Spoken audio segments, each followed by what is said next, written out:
baterainya habis. Oh ya, bentar, baterainya habis.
Dah. Oh, belum masuk. Belum masuk.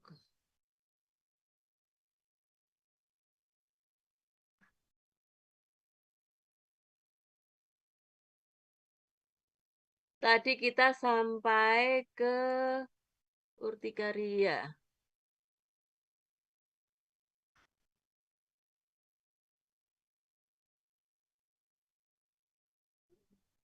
Exanthematus drug eruption ya. Nah, kalau kalau terapi biasanya kalau luas gini diberikannya kortikosteroid ya. Topikal kortikosteroid dan oral antihistamin. Ini efektif untuk exanthematus drug eruption. Jadi bisa bentuknya seperti ini. Ini karena obat bukan karena yang lain. Jadi ini drug eruption. Kalau seluruh tubuh mungkin nanti kortikosteroidnya bisa bukan yang topikal tetapi yang oral ya, diberikan yang sistemik, sistemik.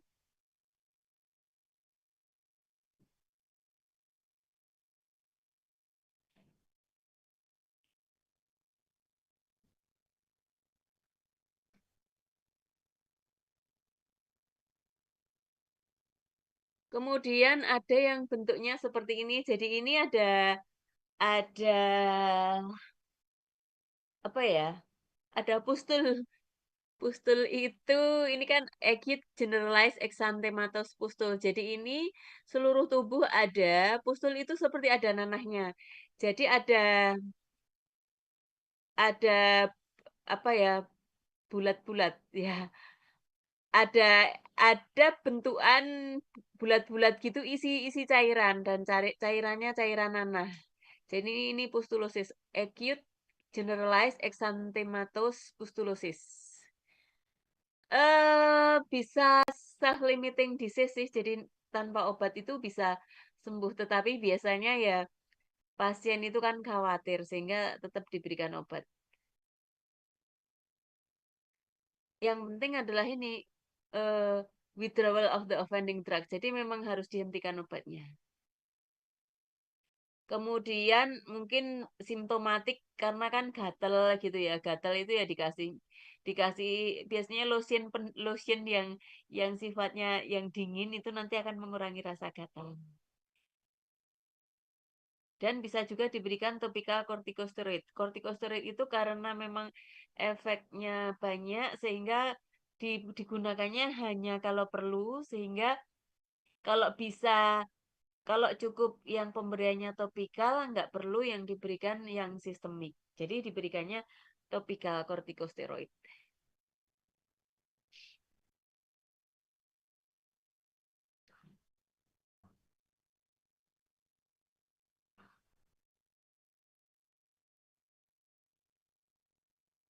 Kemudian ini ada yang lebih berat. Jadi ini Stephen Johnson syndrome atau disebut sebagai toxic epidermal necrolysis. Toxic epidermal necrolysis. Jadi Stephen Johnson syndrome. Ini biasanya tidak di rumah, mesti eh, apa opnam di rumah sakit. Ya, ini dianggap berat kalau yang seperti ini. Bisa hanya rata gitu, merah-merah, tetapi bisa juga ini ada seperti melepuh-melepuh melepuh seperti kena apa, panas gitu ya, melepuh-melepuh ini dan banyak. Ini bisa bisa terjadi seperti itu.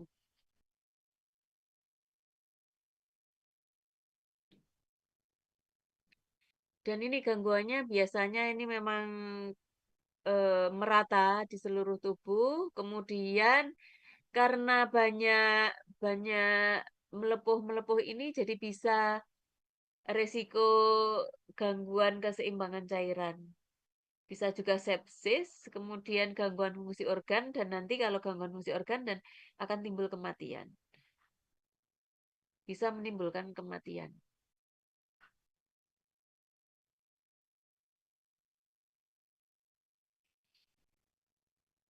Jadi tergantung kondisinya ya, tergantung kondisi pasiennya, umurnya, kemudian apakah ada komorbiditis.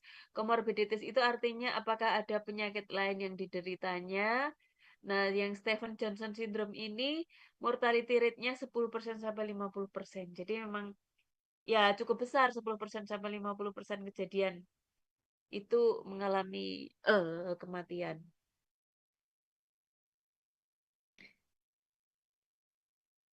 Jadi karena obat yang penyebabnya dihentikan, maka manajemennya fokus pada supportive care. Jadi yang penting adalah pasiennya tidak tambah buruk, jadi supportive care-nya.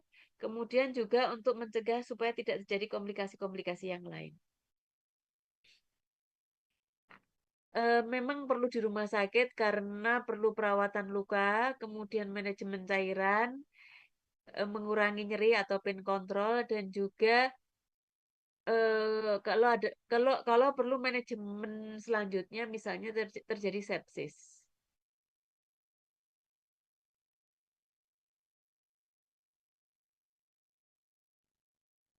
Stephen Johnson syndrome ini biasanya bisa ditekan dengan obat-obat yang obat sitostatik ya. Contohnya ada siklosporin dan etanercept. Bisa diberi kortikosteroid tetapi unclear unclear efeknya, tidak jelas efeknya. Jadi pilihannya malah obat-obat yang sitostatik, siklosporin dan etanercept.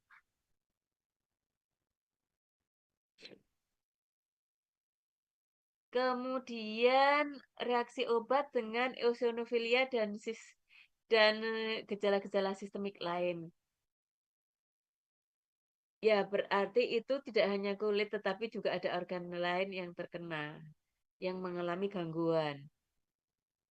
Ya, manajemennya tetap tetap tergantung pada seberapa luas dan seberapa berat gangguan yang terjadi. Kalau untuk gangguan yang sedang gitu bisa outpatient. Outpatient itu artinya nggak mondok, nggak pakai opnam. Tetapi kalau yang gejalanya berat ya harus dibawa ke rumah sakit. Topical corticosteroid mungkin perlu diberikan, bisa ditambah kemudian suportif terapi. Ini first line terapi. First line terapi itu ya terapi yang lini pertama. Lini pertama itu pilihan obatnya ya itu ya yang pilihan pertama. Kemudian second line treatment option include immunosuppressive therapy like cyclosporin dan intravenous immunoglobulin. Nah, ini mungkin kadang-kadang tetap perlu diberikan yang imunosuppressive terapi. Contohnya ada cyclosporin dan intravenous immunoglobulin.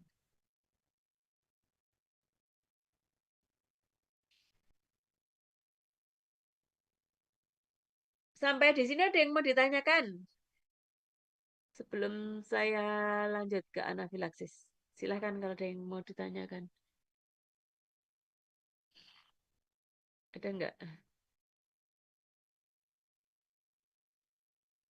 Belum ada Ibu. Halo, ya?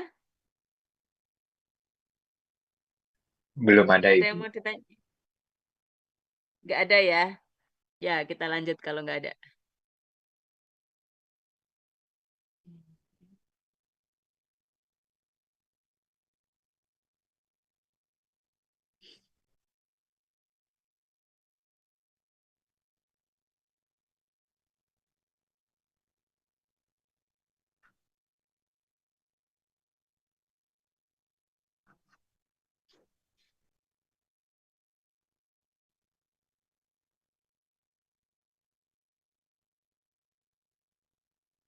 Sampai anafilaksis. Anafilaksis itu sudah sebagai emergensi, emergensi gangguan yang kondisinya emergensi ya.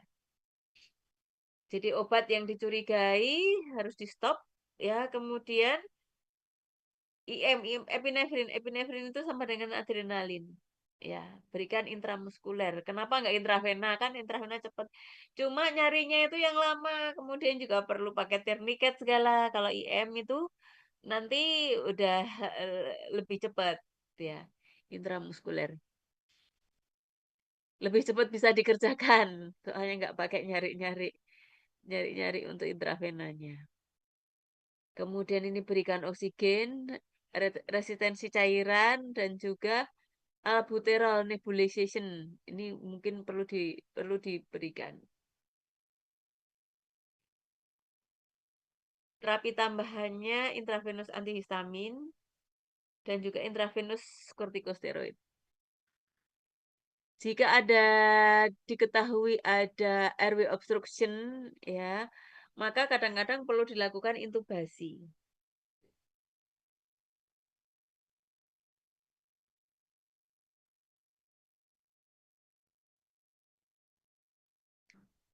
Anafilaksik shock. Maka kalau anafilaksik shock, maka pasien perlu ya tambahan cairan dan juga vasopresor, obat-obat yang bisa menekan menekan fasa.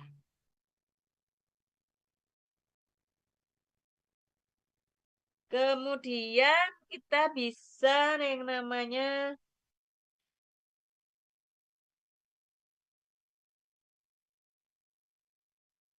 desensitization.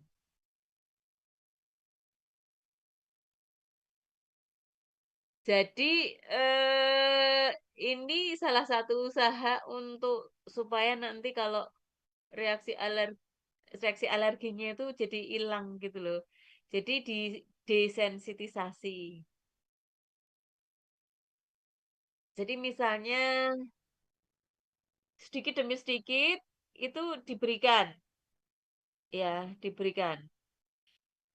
Nah harapannya nanti lama-kelamaan dalam dosis yang sama itu nanti tidak terjadi reaksi alergi. Itu desensitisasi. Namun bisa terjadi toleran. Toleransi itu terjadi ketika kita memberikan obat, tetapi kadarnya itu eh, untuk mencapai efek yang sama itu harus ditingkatkan. Itu toleransi. Dosisnya harus ditingkatkan supaya kadarnya di dalam darah juga meningkat. Jadi kalau misalnya, oh aku ketagihan, sebetulnya mungkin baru toleransi ya. Toleransi itu jadi misalnya obat apa ya, obat A gitulah. Eh biasanya 500 miligram, tetapi lama-kelamaan jadi harus satu satu gram gitu misalnya. Itu terjadi toleransi.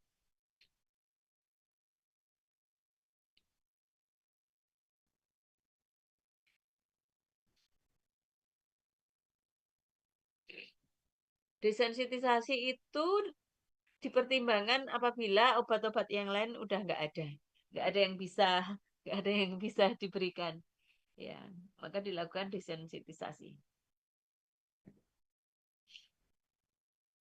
Ya tetap ada close monitoring ya, monitoring ketat ya, karena eh ini small amount dulu, jadi sedikit dulu karena ya kalau nanti banyak ternyata itu memang alergi, alergi kan bisa jadi reaksinya bisa berat. Ya, jadi riwayatnya seperti apa dimulai dari yang ringan dulu.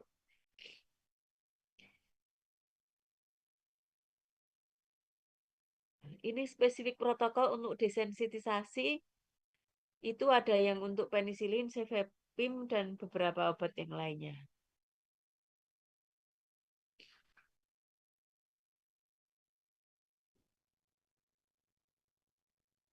Nah, sekarang bagaimana mencegah adverse drug reaction? Sebentar ya.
Selanjutnya, bagaimana mencegah supaya tidak terjadi adverse drug reaction?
Untuk mencegah adverse drug reaction.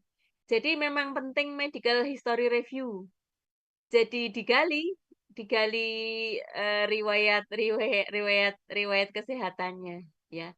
Digali apakah pernah alergi, apakah pernah terjadi efek samping obat gitu tuh harus ditanyakan dengan betul, ya. Dan sebagai pasien itu juga harus pandai juga. Jadi kalau misalnya pernah satu kali alergi terhadap sesuatu, itu mestinya ditulis. Sehingga nanti kalau misalnya dokter mau memberikan obat, itu misalnya obat yang sama itu bisa dihindari. Ya, oke. Karena reaksi alergi itu kan unpredictable ya. Kita nggak tahu. Disebutnya idiosinkrasi. Jadi kita nggak tahu apakah apakah kita alergi terhadap agent itu atau enggak itu kita nggak tahu. Ya. Termasuk ini keluarga keluarga pasiennya, keluarga pasiennya itu juga harus peduli. Ya.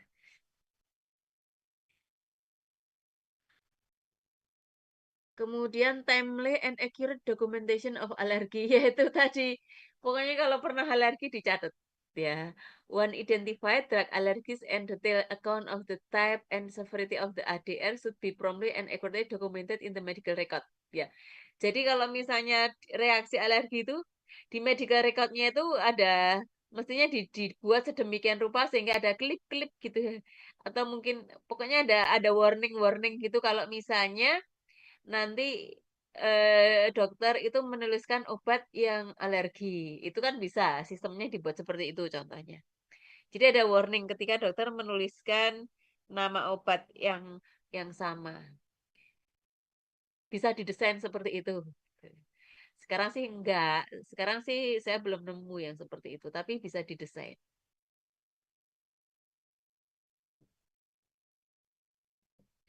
Jadi memang sebaiknya alergi terhadap obat tertentu itu diketahui oleh diketahui oleh provider. Provider itu misalnya apa ya? Providernya eh misalnya BPJS gitu ya. Jadi mestinya di sistemnya BPJS itu juga dituliskan, oh alergi obat ini, alergi bahan ini gitu. Bisa dimanapun nanti buka gitu mungkin nanti akan ketahuan gitu. Itu bisa didesain seperti itu.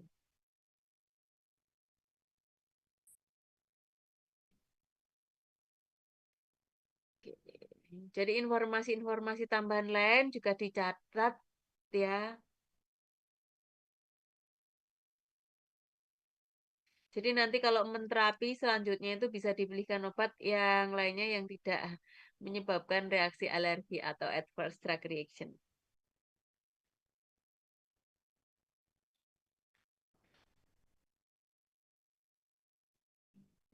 Kemudian appropriate medication use. Jadi medication itu hanya digunakan kalau memang perlu. Ya, jadi jangan sembarangan minum obat gitu gampangnya.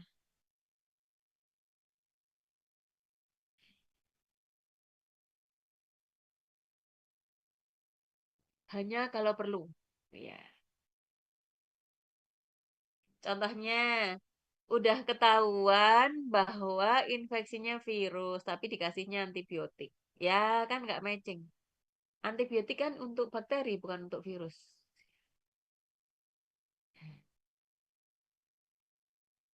Kemudian juga tailoring drug dosis.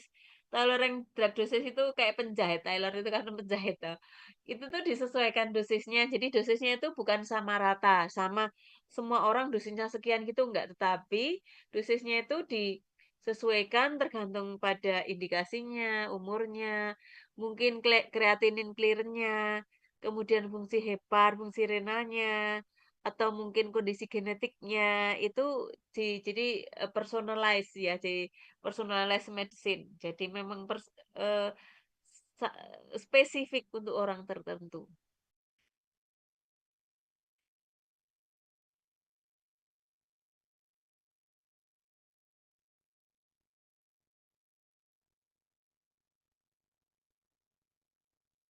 Jadi kalau early ADR identification, pokoknya discontinue discontinue itu dihentikan obatnya itu sangat penting. Jadi ini obatnya dihentikan sangat penting.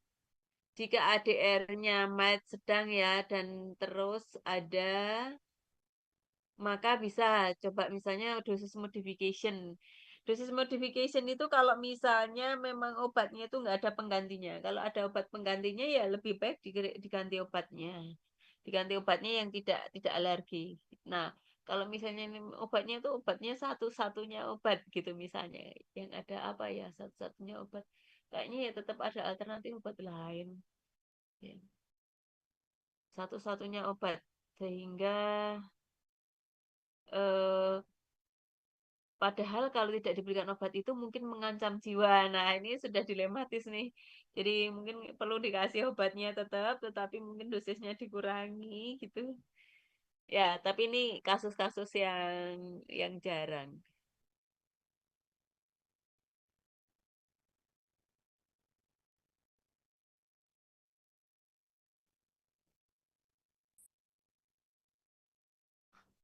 Hindari drug interaksi. Identifying and avoiding potential drug interaction will reduce the risk ADR. Ya, jadi kalau misalnya ada interaksi-interaksi itu harus dihindari. Nah, interaksi ini udah pada tahu cara ngecek interaksi obat belum ya?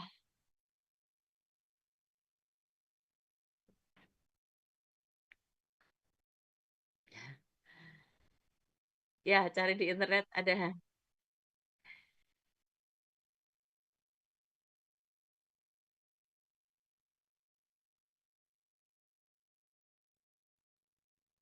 Nah, ini farmasis harus well trained in identifying drug interaction ya sehingga bisa membantu pasien untuk menghindari interaksi obat.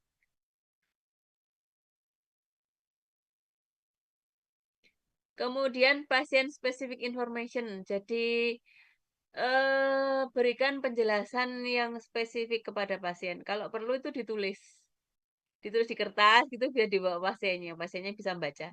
Tapi ya tulisannya yang bisa dibaca, jangan tulisan yang nggak bisa dibaca. Kemudian juga bisa mengedukasi pasien dari kalau terjadi risiko anafilaksis sehingga berhati-hati. Karena banyak yang nggak tahu kalau reaksi alergi itu bisa menyebabkan sampai anafilaksi. Anafilaksi itu tanda-tandanya adalah shock ya. Shock jadi tekanan darahnya sangat turun. Nah, itu bisa mengancam jiwa. Tapi banyak yang nggak tahu.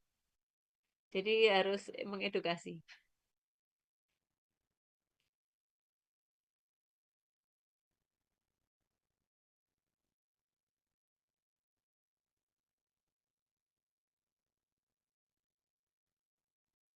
Pasien yang suspek, suspek diperkirakan atau mungkin sudah confirm bahwa itu anafilaksis itu maka harus nanti dirujuk ke spesialis alergi supaya nanti tidak terjadi alergi di kemudian hari yang akan datang.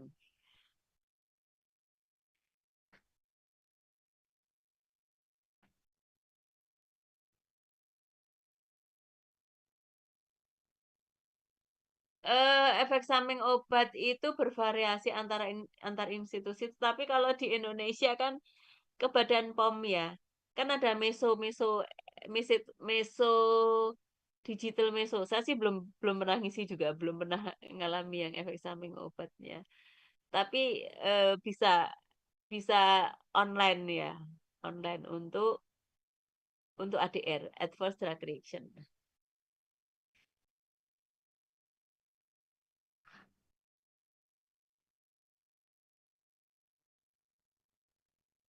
Nah, saya kira udah ini referensinya modul farmakovigilan untuk tenaga profesional kesehatan Badan POM. Kemudian adverse drug reaction. Oke, sudah selesai. Ada yang mau ditanyakan?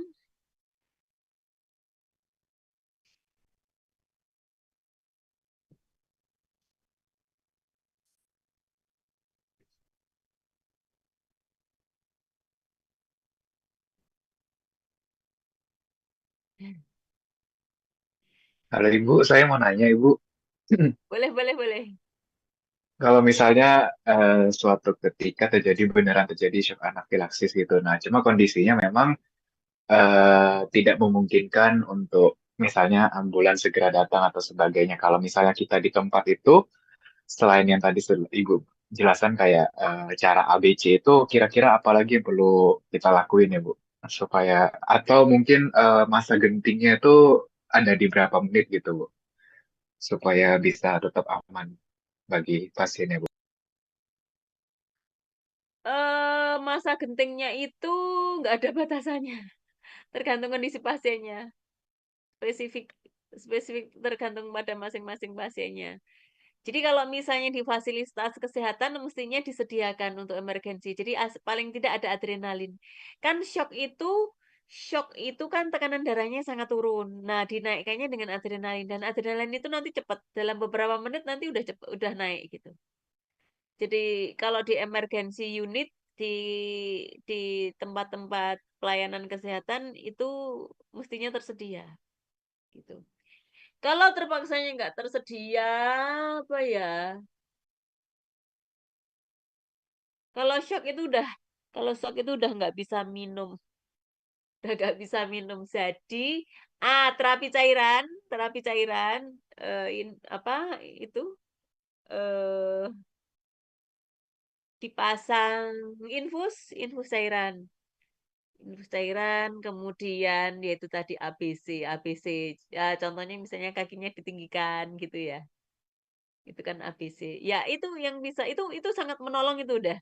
Kakinya dinaikkan, kemudian dipasang infus itu sudah sangat menolong sambil menunggu bisa dibawa ke fasilitas yang lebih lengkap ya, kalau misalnya terjadi. Gitu, jelas? Jelas Ibu, terima kasih banyak Ibu. Ya, sama-sama. Oke. Ada lagi yang mau ditanyakan?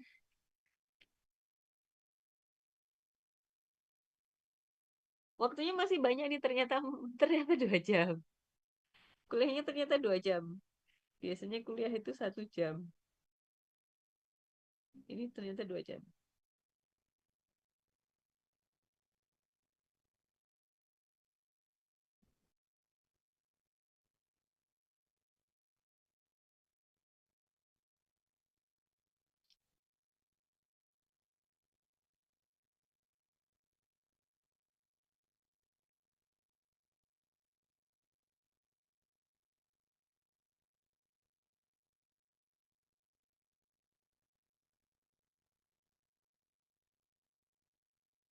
Oke. Kalau tidak ada, ya sudah.